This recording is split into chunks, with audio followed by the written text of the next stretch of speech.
My name is Stella, a 32-year-old woman who has an unusual profession for some. I'm a fantasy writer.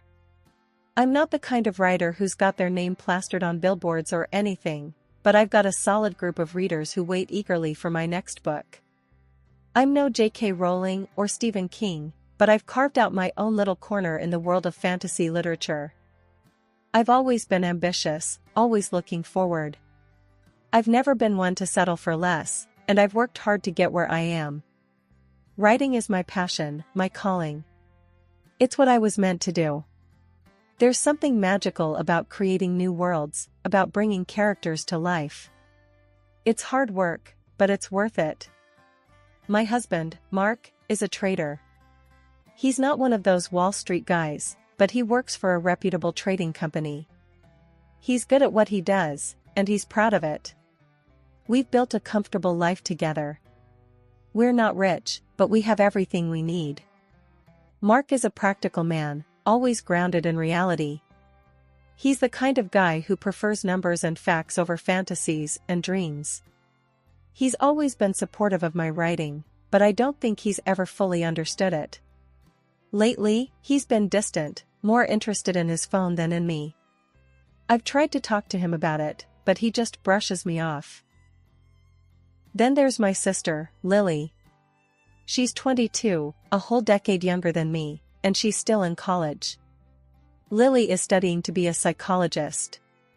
She's always been fascinated by the human mind, by what makes people tick. She's bright, ambitious, just like me. I've always been proud of her, always supported her. I've even been paying for her tuition. I thought we had a strong bond, but I was about to find out just how wrong I was. My parents, they're simple, hard-working people. They've always done their best to provide for us. They're not perfect, but they're my family. They've always been there for me, through the ups and downs. I could always count on them. Or so I thought. Life was going okay, I guess.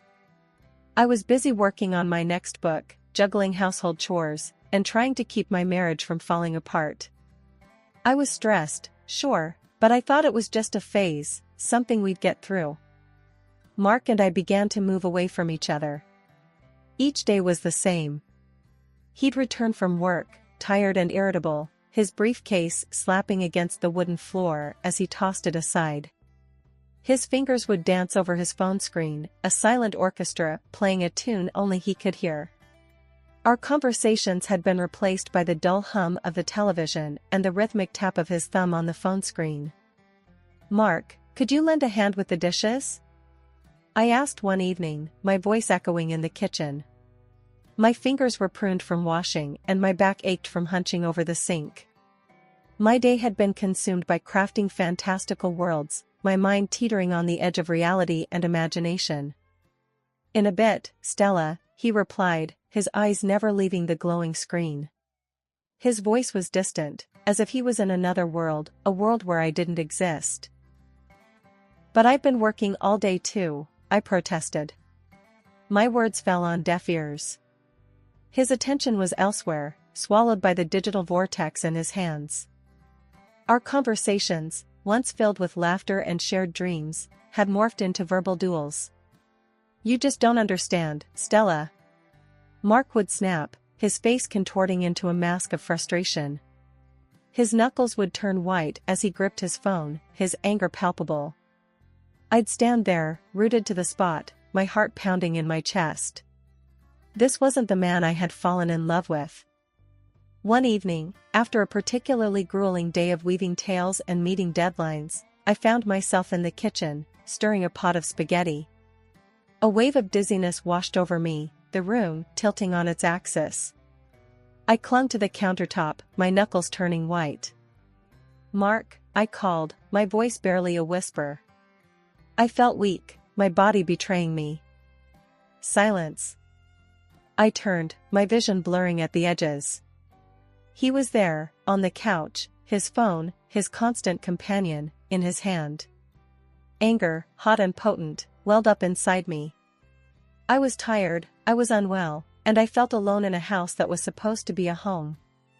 "Mark!" I yelled, my voice piercing the silence. He jolted, his eyes wide. "What?" he snapped, annoyance etched on his face. "I'm not feeling well," I managed to say, my voice shaky. "I need your help." He sighed, a sound that echoed throughout the room. He put his phone down and helped me to the couch. He returned to the kitchen, his movements mechanical as he finished cooking. I watched him, a bitter taste in my mouth. This wasn't the life we had promised each other. It was a day like any other, or so it seemed. I woke up feeling like I'd been run over by a train. My body was heavy, my head was filled with cotton, and I just felt wrong. I decided to get checked out, thinking it was just a nasty bug or something. But the doctor's words hit me like a ton of bricks. "Cancer." "Cancer?" I echoed, my voice sounding small and far away in the sterile room.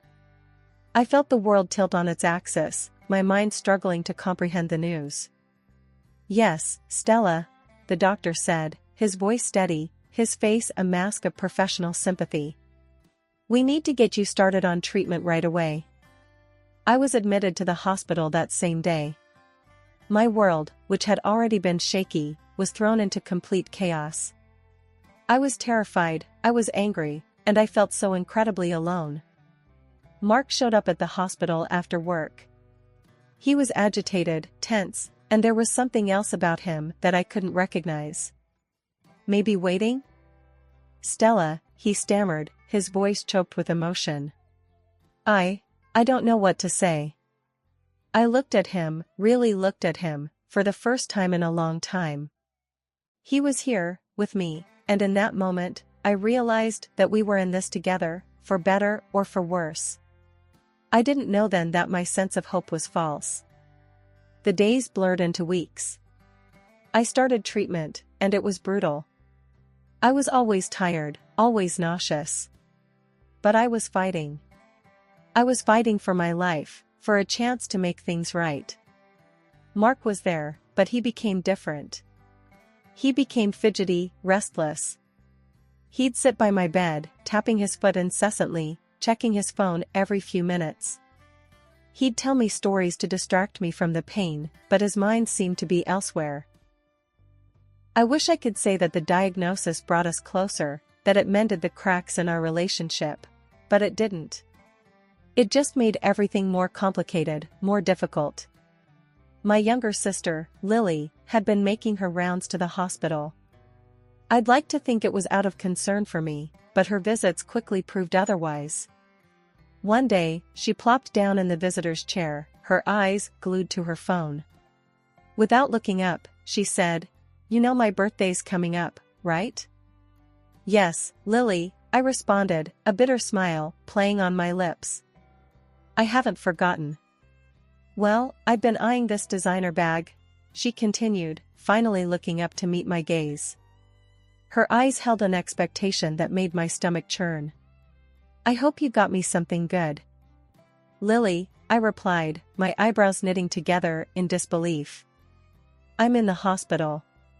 I haven't had a chance to go shopping." She rolled her eyes, a scowl forming on her face. "You've always been so selfish, Stella. Always thinking about yourself." Her words were like a punch to the gut. But I swallowed the hurt, letting out a sigh before responding. "Lily, I love you, but the world doesn't revolve around you. I'm lying here, sick, and all you can think about is a designer bag? That's not right, Lily. You need to think about your priorities." Her face turned a bright shade of red, her eyes welling up with angry tears. She stormed out of the room, leaving me alone with my thoughts. A whole week passed. My husband, Mark, didn't call or visit. I tried reaching out to him, but he never answered. His silence was like a knife to my heart. How could he leave me alone in the hospital like this? Just when I thought things couldn't get worse, Mark walked into my hospital room one day. But he wasn't alone. Lily was with him, her arm looped through his. They were smiling, laughing, their behavior strikingly similar to that of a couple. "Mark, what's going on?" I asked, my heart pounding in my chest. Stella, he said, avoiding my gaze. Lily and we're together. The room spun around me. I looked at Lily, hoping to see some sign of remorse. But all I saw was a smug smile. Yes, Stella, she said, her voice dripping with arrogance. Mark and I are together. I felt a wave of anger wash over me. But instead of lashing out, I took a deep breath and said, you're both adults, and you can make your own decisions. But you've both betrayed me, and I won't stand for it. They didn't leave, oh no, they just stayed standing by the foot of my hospital bed. It was as if they were relishing the moment, savoring the sight of me in a hospital gown, weak and vulnerable. You know, Stella, Mark started, his voice filled with a strange kind of glee. You never really noticed me. Always had me doing the chores, never really cared about what I wanted. I looked at him, my eyes narrowing. Is that so? I asked, my voice barely above a whisper. He nodded, his grin growing wider. Oh, yes. But Lily here, she's different. She understands me, supports me. Lily was smiling too, her eyes twinkling with a cruel kind of joy. That's right, Stella, she chimed in.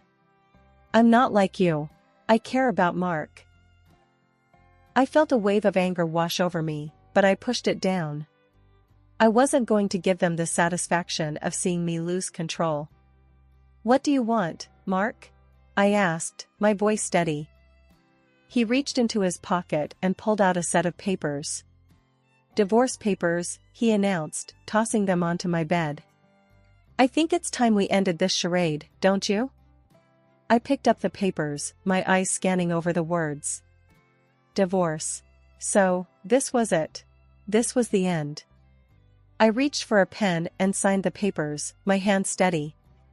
Mark looked surprised. That's it? He asked, his voice filled with disbelief. You're not going to fight it? I shook my head, tossing the papers back at him. No, Mark. I'm not going to fight it. You and Lily deserve each other.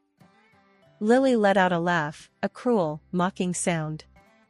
Well, Stella, she said, her voice dripping with sarcasm. At least now I get to live in your house. I felt a pang of hurt, but I didn't let it show. Get out, I said, my voice cold. Both of you. Get out of my room. They left, their laughter echoing down the hallway. As soon as they were gone, I reached for my laptop.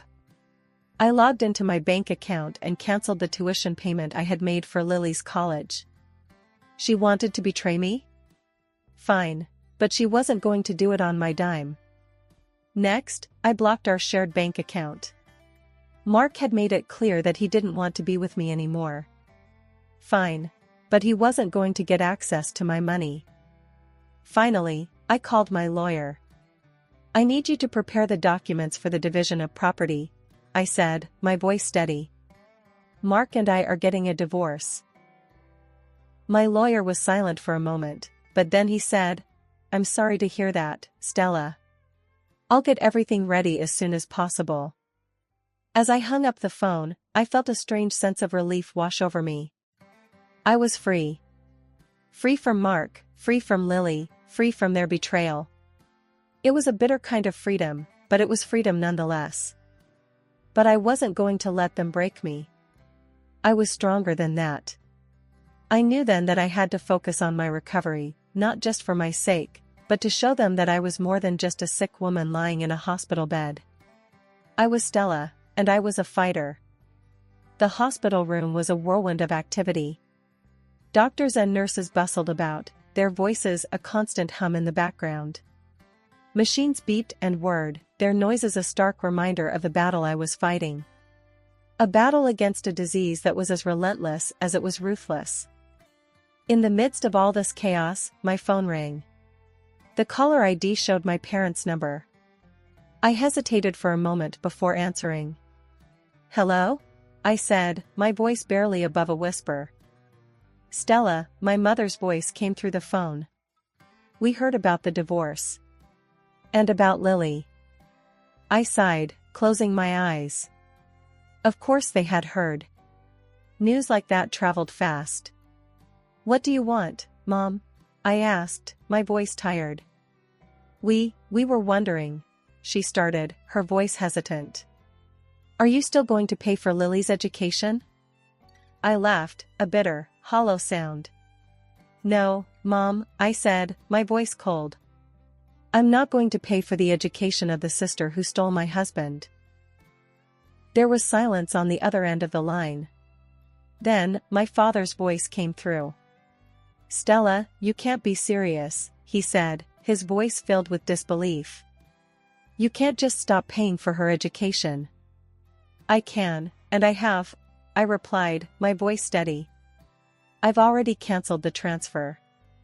"But Stella," my mother started, her voice pleading. "She's your sister." "She was my sister," I corrected her. "She stopped being that when she betrayed me." There was more pleading, more attempts to change my mind, but I wasn't having any of it. I ended the call, my heart heavy with a sadness I couldn't shake off. I had my laptop with me, a constant companion in these trying times. And it was on its screen that I began to pour out my feelings, my pain, my anger, my betrayal.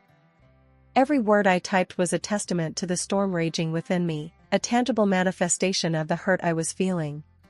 The pain of my husband's betrayal was a raw, gaping wound. I wrote about it with a brutal honesty, detailing every moment, every conversation, every shared glance that I had overlooked before. I wrote about the shock, the disbelief, the denial, and finally, the acceptance. I wrote about how I had loved him, trusted him, and how he had thrown it all away for my sister. The pain of my sister's betrayal was a different kind of hurt. It was a betrayal of trust, of sisterhood, of shared childhood memories. I wrote about our shared laughter, our shared tears, our shared dreams, and how she had shattered it all with one selfish act. I wrote about the anger I felt towards her, the disappointment, the sense of loss. And then there was the pain of my parents' misunderstanding. The people who were supposed to be my pillars of support, my safe haven, were more concerned about my sister's education than my well-being. I wrote about the hurt their indifference caused, the loneliness, the feeling of being utterly alone in my struggle.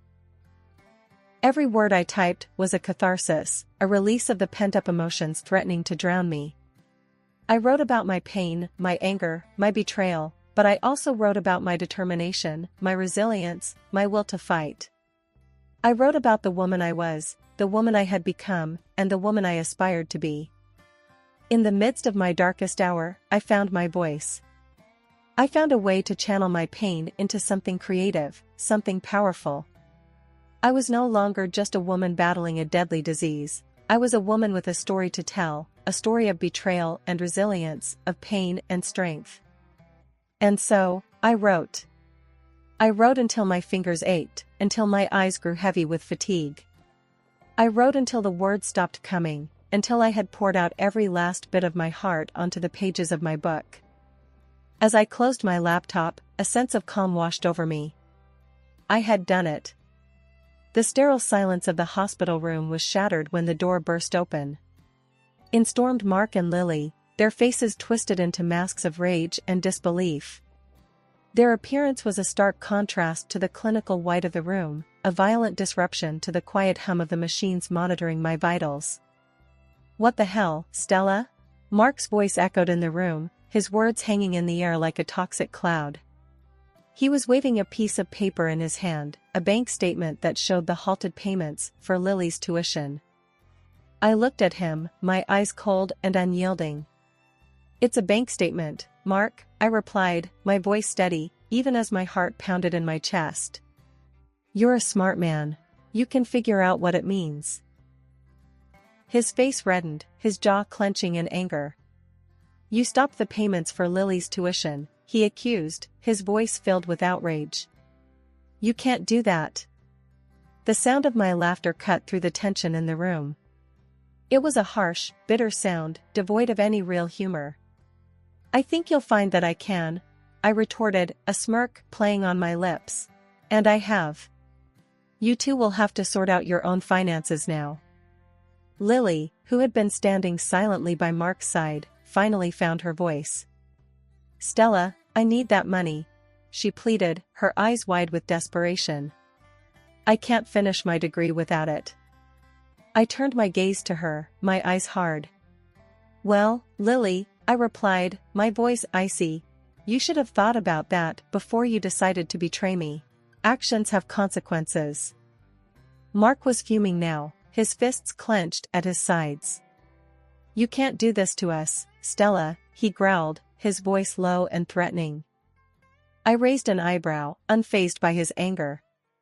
"I think you'll find that I can," I told him, my voice calm and steady.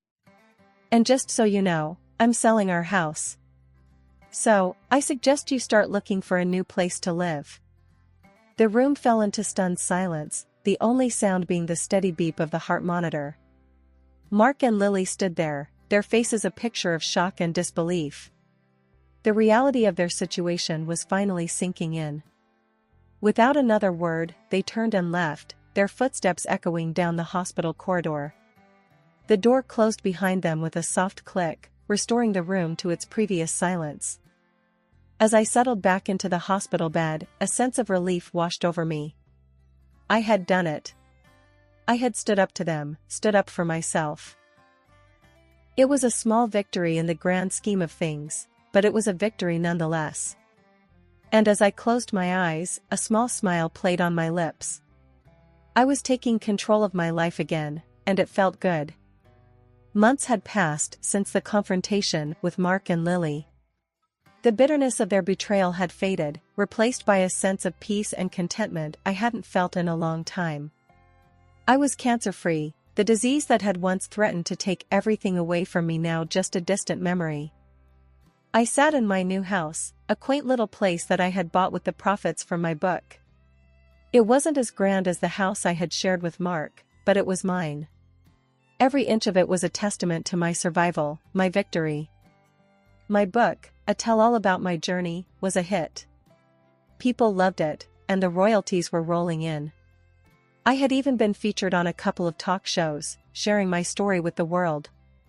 It was surreal, the way my life had turned around. One day, as I was sipping coffee in my kitchen, the doorbell rang. I opened the door to find Mark standing there, looking lost and defeated. He had lost weight, his clothes hanging loosely on his frame. "Stella," he started, his voice shaky. I need to talk." I looked at him, my eyes showing no sympathy. "What is it, Mark?" I asked, my voice devoid of any warmth. He swallowed, his Adam's apple bobbing in his throat. I messed up, Stella," he confessed, his eyes downcast. "Lily and we broke up. She's moved back in with your parents." I couldn't help but feel a sense of satisfaction. Karma had finally caught up with them. "And why should I care, Mark?" I asked, my voice cold. He looked up at me, his eyes pleading.